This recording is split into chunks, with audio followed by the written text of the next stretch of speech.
Quel pays a accueilli une nouvelle ambassadrice israélienne le 27 décembre 2022 après de nombreuses années de froid diplomatique? Est-ce la France, le Japon, le Turkménistan ou la Turquie?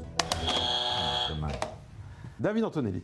Je vais dire la réponse D, Turquie. Turquie. Jordan, vous êtes d'accord? Je confirme à 200%. Gabriel, Jérémy? Pareil.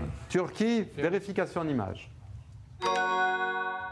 Et en effet, c'est la Turquie. Alors là, je voudrais vous entendre tout de même là-dessus, David Anthony, parce que parfois, dans nos débats des GGMO, vous avez des visions très tranchées sur certains pays qui ne sont pas forcément les plus amicaux avec Israël. Sauf que là, ce qu'on est en train de vivre avec la Turquie, c'est la preuve que du jour au lendemain, des pays qui présentaient Israël comme le diable, on se souvient de certains dirigeants turcs, eh bien, du jour au lendemain, sont capables de dire, allez, pour d'autres raisons, qui sont souvent, on va dire, des raisons de business, il ne faut pas se cacher, finalement, sont prêts à changer totalement d'attitude, c'est plutôt positif. Tout à fait, mais il faut savoir qu'en plus, Recep Erdogan il est très habile.